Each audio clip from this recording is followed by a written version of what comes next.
Halo, salam sejahtera, salam Bapak Ibu guru hebat. Pada kesempatan kali ini saya akan mempresentasikan pameran hasil pelaksanaan pembelajaran yang telah saya lakukan pada kelas sasaran 10 MIPA 2 di SMA Negeri 3 Kupang.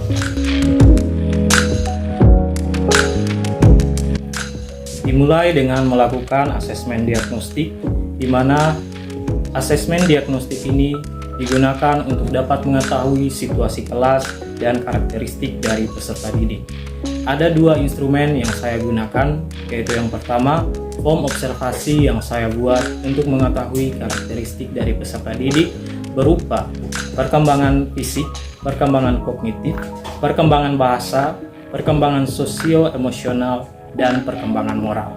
Kemudian yang kedua adalah untuk mengetahui gaya belajar dari peserta didik, di mana instrumen yang saya gunakan menggunakan website Aku Pintar ID, di mana di dalamnya terdapat instrumen yang akan digunakan untuk mengetahui gaya belajar dari peserta didik.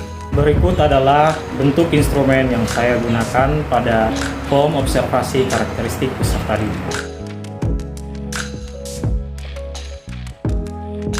Pada instrumen yang kedua, yaitu untuk mengukur gaya belajar peserta didik, saya menggunakan bentuk instrumen yang ada pada website Aku Pintar ID, di mana di sana terdapat beberapa soal yang harus dijawab oleh peserta didik untuk menggambarkan karakteristik belajarnya, yaitu berupa karakteristik belajar secara visual, auditori, ataupun kinestesia.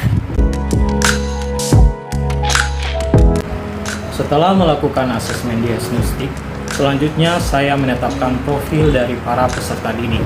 Profiling ini akan berdasarkan hasil dari asesmen diagnostik yang telah dilakukan, di mana profiling ini akan menggambarkan setiap karakteristik dari peserta didik, yaitu karakteristik perkembangan fisik, perkembangan kognitif, perkembangan bahasa, perkembangan sosio-emosional, perkembangan moral, dan gaya belajar dari peserta didik tersebut.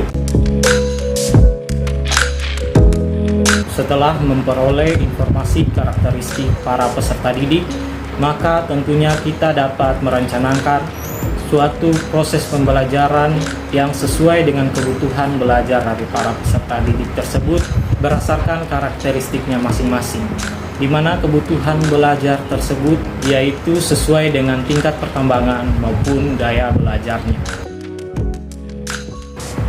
Dalam merencanakan dan melaksanakan proses pembelajaran, di sini saya menggunakan model lesson study, di mana terdapat 3 tahapan yang akan saya lakukan, yaitu tahapan plan, tahapan do, dan tahapan see.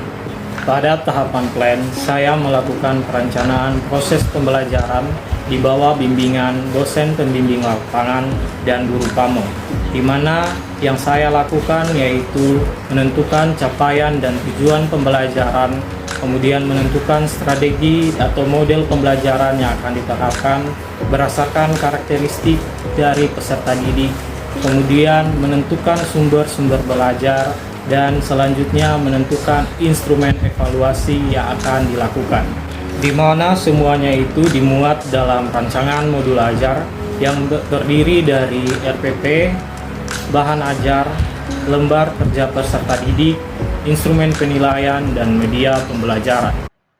Oke, baik, terima kasih. Jadi di sini adalah modul ajar yang telah saya kembangkan bersama DPL dan guru pamung. Jadi di sini yang pertama ada informasi umum mengenai modul ajar yang sudah dibuat, di mana di situ juga terdapat capaian dan tujuan pembelajaran beserta dengan model pembelajaran yang diinginkan.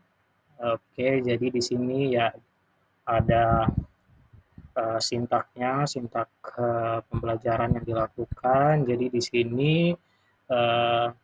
proses pembelajarannya akan saya lakukan yaitu berdasarkan hasil asesmen diagnostik karakteristik gaya belajar peserta didik, di mana mereka akan dibagi berdasarkan gaya belajar mereka.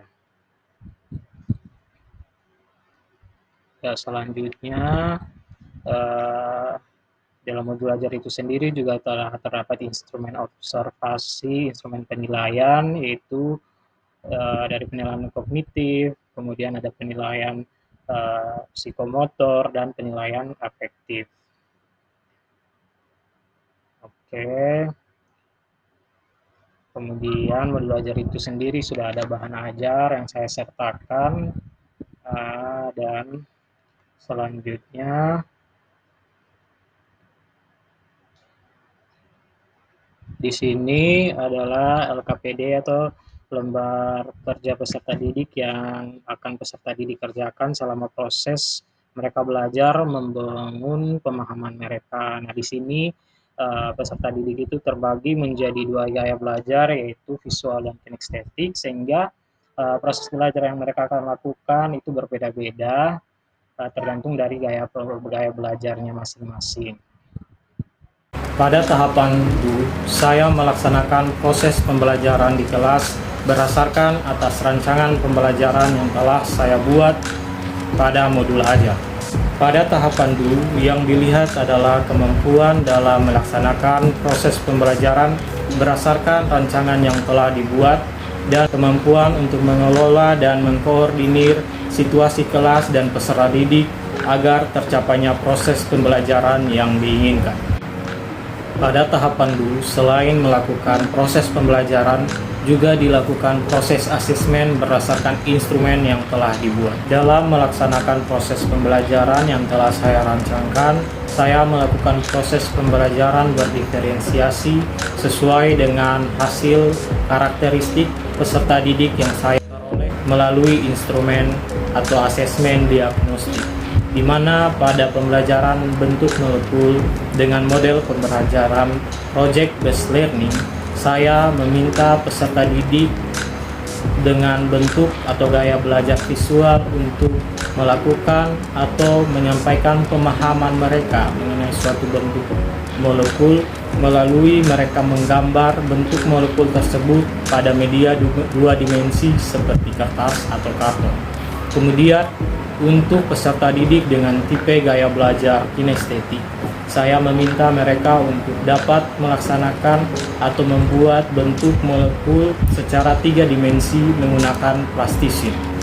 Karena model pembelajaran yang saya lakukan adalah model pembelajaran project based learning, maka di akhir pembelajaran saya meminta mereka untuk kembali dapat meningkatkan pemahaman atau pengetahuan mereka mengenai materi bentuk molekul dengan membuat suatu proyek, yaitu membuat video TikTok mengenai penjelasan pembentukan suatu bentuk molekul.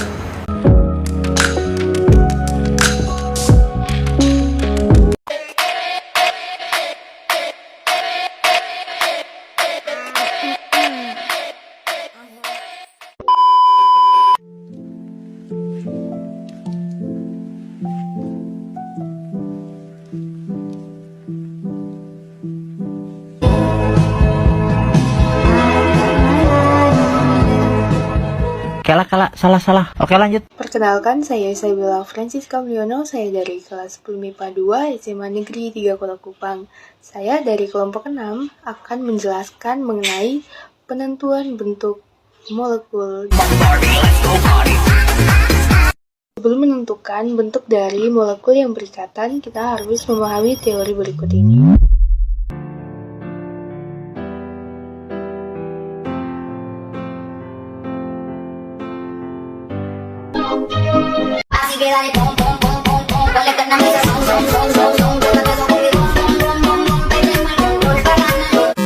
Apa sih teori Vespers itu? Teori Vespers adalah suatu model kimia yang digunakan untuk menjelaskan bentuk-bentuk molekul kimiawi berdasarkan gaya tolakan elektrostatik antar pasangan elektron. Teori ini juga dinamakan teori gelas pintar. Setelah melakukan tahapan DU, maka tahapan selanjutnya adalah tahapan C. Pada tahapan C, saya selaku guru model melakukan refleksi pembelajaran yang dapat berasal dari diri saya sendiri maupun dari dosen pembimbing lapangan ataupun guru pamong yang menjadi pengawas dalam jalannya proses pembelajaran. Tahapan C atau tahapan refleksi ini juga dapat berasal dari observer yang mengikuti proses pembelajaran, dalam hal ini teman sejawat. Hal-hal yang direfleksikan pada tahapan C yaitu adalah yang pertama, hal-hal baik atau hal-hal positif yang terjadi selama proses pembelajaran dan perlu untuk dipertahankan dan ditingkatkan. Kemudian ada hal-hal negatif yang perlu untuk diminimalisir atau dihilangkan dalam proses pembelajaran.